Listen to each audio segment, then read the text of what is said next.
अगर किसी लड़की का रेप हो जाए तो क्या ये उसका कर्म है? ये सवाल था स्टेक एक्सचेंज पर। कोई भी इसका मतलब मुझे नहीं लगता किसी ने अच्छा जवाब दे रखा है। तो मैं उसका जवाब देने के लिए यहाँ हूँ। ये सवाल जो है ना, कर्मा और रिपीट होके आता है, ये उगता कहाँ से इनिशियली? अगर तुम अनुशासन पर्व का अध्याय 1 पढ़ोगे तो उसमें एक कहानी है कि एक सांप जो है एक बच्चे को डस लेता है, और जब एक व्याध उसको देखता है कि एक सांप के कारण एक बच्चा मर गया, तो उस सांप को पकड़ लेता है और उसकी माँ के सामने ले जाके उसको मारने लगता है। तो उसकी माँ जो है उसको बोलती है कि इसको मत मारो, क्योंकि ये इसका दोष नहीं है, ये तो इसका प्रारब्ध था बच्चे का मरना, इसलिए मर गया। पर व्याध कहता है कि नहीं सांप, तुम्हारी गलती है, मैं सांप को मारूंगा। तो सांप बोलता है कि इसमें मेरी गलती नहीं है, मैं तो काल की प्रेरणा से काम करता हूँ। तो काल को दोष देता है। इतने में काल प्रकट होते हैं और काल कहते हैं कि इसमें मेरा भी गलती नहीं है। तो फिर काल कहते हैं कि इसमें जो है इस मनुष्य के पुराने कर्मों का दोष है, इसलिए यही इसकी मृत्यु के लिए दोषी है। तो यहाँ एक साइक्लिक प्रोसेस दिखाया गया है कि कैसे जो कर्म है वो मनुष्य के पूर्व जो नए जन्म है उनके अंदर उसके फलों को भोगता है। सेम हम भीष्म पितामह की कथा में देखते हैं कि भीष्म पितामह के लिए भी कहा जाता है कि उन्होंने किसी सांप को चीखे में कांटे में चुबो दिया था, इसलिए उनको भी वो भोगना पड़ा। तो ये जो साइक्लिक नेचर है इसके बारे में ये है, इसको इस तरह से मत ले लेना लाइक यू, तुम ऑफेंड हो सकते हो इस सवाल के अंदर रेप की जैसे ले जाकर। हमारा वो नहीं है, जैसे फिलोसॉफिकल वे में देखेंगे। तो क्या जो रेप है वो भी कर्मा है उस लड़की का? तो ऐसा नहीं है, बिकॉज अगर ऐसा होगा तो तुम देखोगे, अगर आज मैंने किसी का खून कर दिया और विधाता उस खून के बदले खून करवाता रहेगा, तो एक साइक्लिक प्रोसेस में हमेशा खून के बदले खून होते रहेंगे, हमेशा व्यभिचार के बदले व्यभिचार होता रहेगा, हमेशा अपराध के बदले अपराध होते रहेंगे। तो भगवान ने इसका क्या सोल्यूशन निकाला? अगर तुम हिंदू फिलोसॉफी को ढंग से पढ़ो तो तुम्हें समझ में आएगा कि जो स्वर्ग और नरक का कॉन्सेप्ट है ना, वो है ही इसीलिए। कुछ कर्म ऐसे हैं जिनका फल तुमको धरती पर सेम वे में नहीं मिल सकता।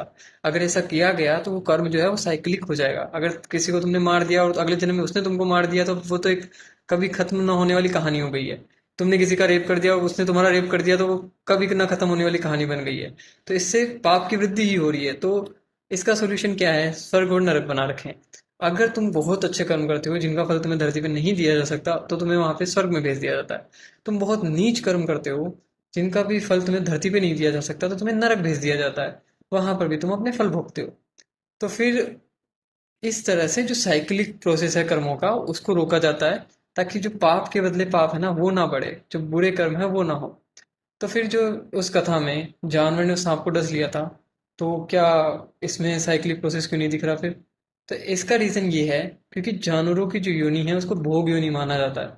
सिर्फ मनुष्य योनि ही ऐसी है जहां पर कर्म करने का अधिकार है। अब हमारी योनि में कर्म करने का अधिकार है, मतलब कि हम नवीन कर्म करते हैं और उसका फल भी भोगते हैं, और ये हमारे विवेक पर भी है। इसलिए कभी भी देखना, जानवर जो हैं उनके कर्मों के लिए स्वर्ग या नरक नहीं जाएंगे, क्योंकि वो ऑलरेडी भोग योनि में है, वो ऑलरेडी प्रकृति के द्वारा संचालित होते हैं। जबकि जो मनुष्य है वो कोई भोग योनि नहीं है, वो सिर्फ भोग योनि नहीं है, वो कर्म योनि भी है, कर्म करने का अधिकार भी है, नवीन कर्म भी करता है मनुष्य। और इसका एक और रीजन ये भी है क्योंकि हमारे पास विवेक है।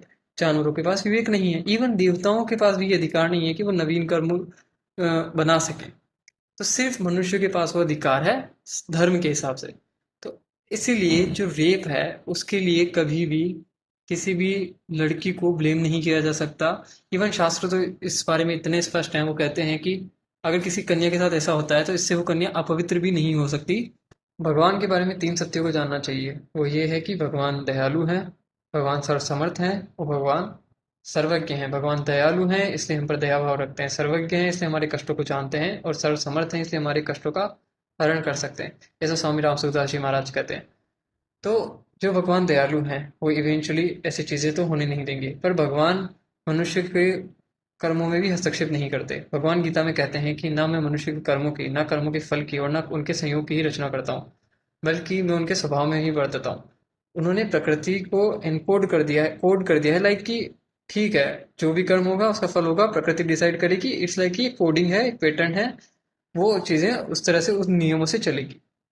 भगवान उसमें हस्तक्षेप भी नहीं करते। पर भगवान उल्टा कभी कभी अगर उनके भक्त या कोई उनकी शरण में आकर उनसे दया की भीख मांगता है, उनकी शरण मांगता है, तो भगवान उसको उसके कर्म के फल से भी मुक्त कर देते हैं और उसका कल्याण करते हैं।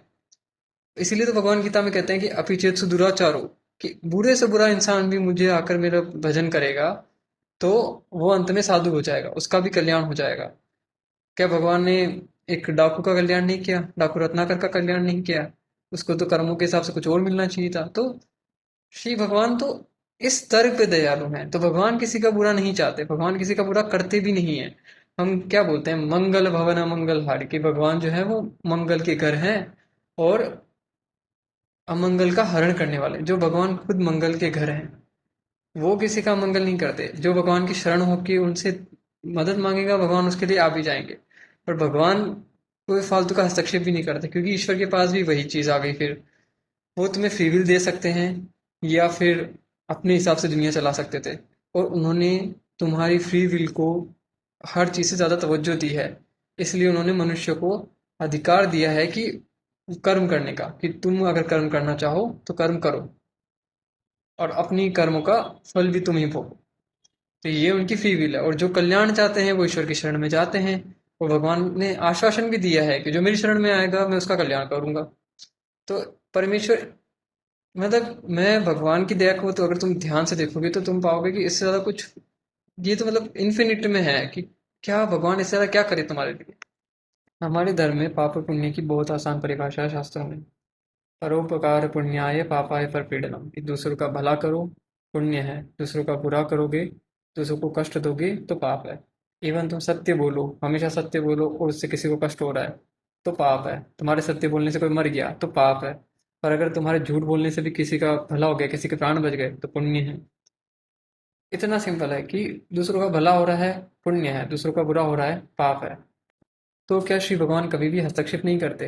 बिल्कुल नहीं, ऐसा भी नहीं है। भगवान गीता में कहते हैं, यदा यदा हि धर्मस्य ग्लानिर्भवति भारत अभ्युत्थानम अधर्मस्य तदात्मानं सृजाम्यहम्, हम कि जब जब धरती पर पाप बढ़ेगा तब तब मैं आऊंगा। जब किसी से पाप नहीं सुलझ रहा होगा, जब कोई भी उस पाप को झेलने के लिए नहीं होगा, देवता भी उसके अंदर कुछ नहीं कर सकते, तब श्री भगवान अवतरित होते हैं।